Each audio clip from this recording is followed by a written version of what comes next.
Actually ये film एक बहुत ही फ़नी और एंटरटेनिंग फ़िल्म है और एक कॉमेडी है।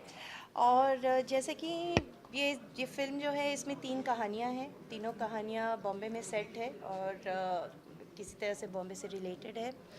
और सिर्फ बॉम्बे ही नहीं, मतलब कोई भी जो बड़ा शहर हो सकता है उससे रिलेटेड है। तो जैसे हम बड़े शहरों में रहते हैं और उसमें कुछ एक छोटी छोटी अब्सर्डिटीज़ होती हैं लाइफ की। तो वो जो अब्सर्डिटीज़ हैं उनको ऑब्ज़र्व करके और वही अब्सर्डिटीज़ को स्टोरीज़ के फॉर्म में बना के उसको एक कॉमिक तरीके से प्रेजेंट किया गया है इस फिल्म में। और एक्सपीरियंस जो था फिल्म बनाने का, मतलब बहुत ही अच्छा रहा। इतने टैलेंटेड एक्टर्स के साथ मुझे काम करने का मौका मिला। एनएफडीसी ने ये फ़िल्म प्रोड्यूस की है, तो वो मेरे लिए मतलब बहुत गर्व की बात थी कि मेरा स्क्रिप्ट अप्रूव हुआ और उन्होंने ये फ़िल्म को सपोर्ट किया। हमारी फ़िल्म वेनिस फ़िल्म फेस्टिवल में सिलेक्ट हुई, वहाँ अवार्ड मिला हमें। उसके बाद ये फेस्टिवल बहुत सारे फेस्टिवल्स में ट्रैवल करके इसके बाद अभी रिलीज़ हो रही है इंडिया में। तो हमें बहुत खुशी हो रही है इस बात की। मुंबई सिटी के विषय में ये कहानी है, तो क्या अलग होगा? क्योंकि बहुत सारी फिल्में बनी हैं, तो इस फिल्म में क्या अलग होगा आप बता सकते हैं?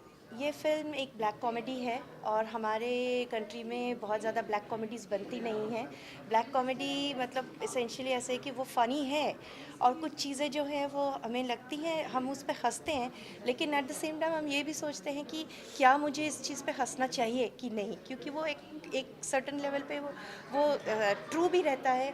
और वो एट अ सर्टेन लेवल वो ऐसा भी है कि आपको एक रियलिटी का भी अनुभव कराता है, लेकिन वो एक फ़नी भी चीज़ होती है। तो वो एक चीज़ है जो हमारी फ़िल्म में आई थिंक कि अलग है और स्पेशल है। मैम आप बताइए आपके किरदार के बारे में। I am very happy that Killa में काफ़ी कुछ हिंदी लोगों ने ऑडियंस ने मुझे देखा था. After that Raman Raghav came and after Raman Raghav this is my major film which is getting released, Island City. There are 3 short stories और मेरी सेकेंड शॉर्ट स्टोरी है. और I was very curious about this role, Sartaj role, because you know it is a love story between a character in a daily soap and a real human being. तो जैसे TV हमारे भी देश में बहुत बहुत इम्पॉर्टेंट बनता जा रहा है.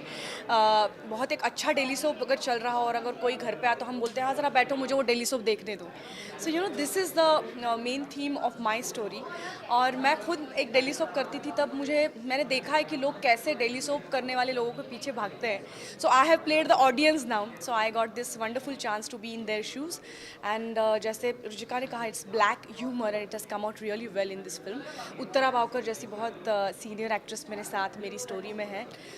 मेरे 2 छोटे बच्चों ने भी बहुत अच्छा काम किया है. I hope you love the story. Ma'am जो आपने नेशनल अवार्ड यस. बेसिकली हासिल किया एंड देन के लिया what if I tell you to describe this journey in some words how can you? Yeah, I've been lucky with my directors, I would say.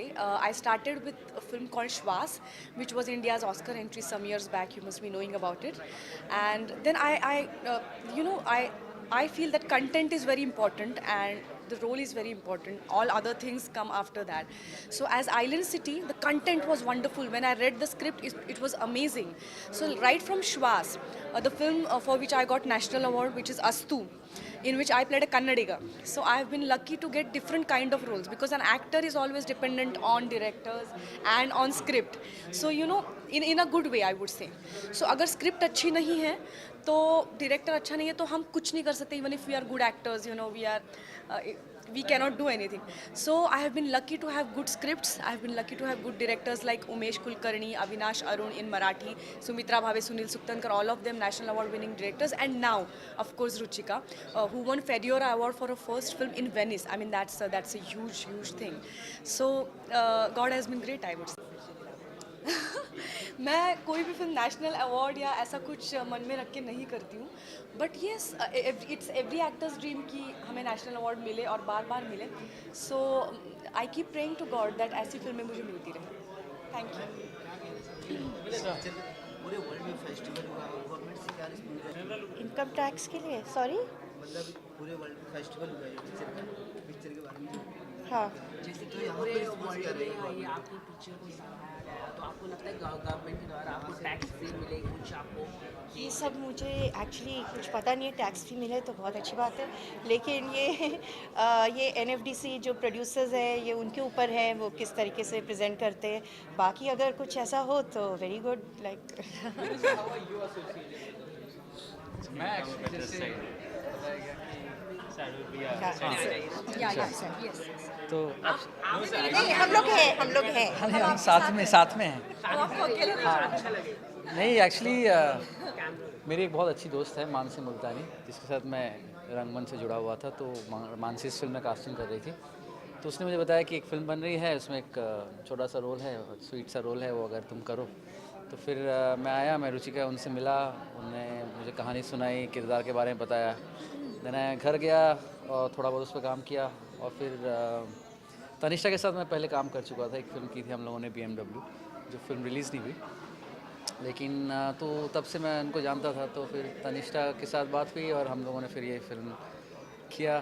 तो एक film में 3 कहानियाँ हैं, जो तीसरी कहानी है कॉन्टैक्ट, उसमें किया है मैंने। सर कितना मुश्किल होता है आपको जब एक स्क्रिप्ट चूज़ करना कि ये आपके लिए बहुत फ़ायदेमंद हो सकती है आपके दर्शकों के लिए?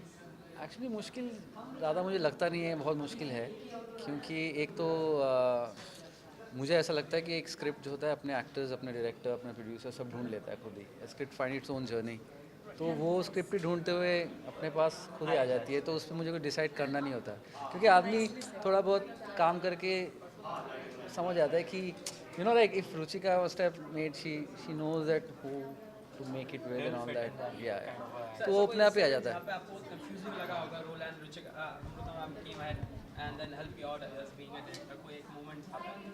कंफ्यूजिंग तो कभी रहा नहीं, क्योंकि नहीं कंफ्यूजिंग मेरे लिए नहीं रहा, क्योंकि रुचिका ने हमेशा bonding between the team and etcetera. हाँ, क्योंकि तनिष्ठा के साथ मेरी पहले से बॉन्डिंग थी, और तनिष्ठा से बहुत हंसी से बोलती है कि एक जो हमने पहली फिल्म की थी BMW, उसमें वो मेरे को घुमाते रहती थी लट्टू की तरह, ठीक है, और इस पर मैं उसको घुमाते रहता हूँ लट्टू की तरह। बदला ले लिया। बदला, हाँ, उन्होंने यही शब्द यूज़ किया था कि बदला ले लिया तुमने मेरा, तो ऐसा। मैम एक क्वेश्चन है आपसे, जैसे कि आपको नेशनल अवार्ड मिला है, तो क्या आपको ऐसा होता है कि नेशनल अवार्ड मिलने से क्या ज़्यादा फिल्में मिलती है? आप ऐसा हमारे बॉलीवुड में नहीं देखा जाता, तो क्या आपको इससे कुछ शिकायत है कि दूसरे देशों में जैसे कि ऑस्कर है, ऑस्कर मिलने के बाद बहुत ज़्यादा फिल्में मिलने शुरू हो जाती हैं, लेकिन हमारे देश में नहीं होता, तो इस पर लेकिन मेरे साथ हुआ, तो इसलिए मुझे शिकायत नहीं है। मुझे नहीं लगता कि वो नेशनल अवार्ड से होता है, क्योंकि हम उसके पहले भी वही होते हैं और बाद में भी वही होते हैं। नेशनल अवार्ड से कोई एकदम आदमी बदल नहीं जाता है, वही इंसान है, वही मैं वैसे ही काम कर रही हूँ जैसे पहले करती थी। But yes, people get to know about it कि भाई नेशनल लेवल पे ये अवार्ड मिला है, तो लोगों को पता चलता है, लेकिन हमें तो पहले ही पता होता है कि हम क्या है। Yes, they are in Marathi now, and one Hindi film which is called मैं अल्बर्ट आइंस्टाइन बनना चाहता हूँ, जिसमें मैं प्रवीण दबास के साथ हूँ, and I'm playing deaf and dumb mother, so which is a very challenging character for me, क्योंकि deaf and dumb है तो dialogues नहीं है, so only eyes, I have to speak with the eyes. Yes, and one film in Marathi called Jhipriya, which is also from first time directors. I'm known for first time director, like मैं first timers के साथ बहुत काम किया, right from श्वास.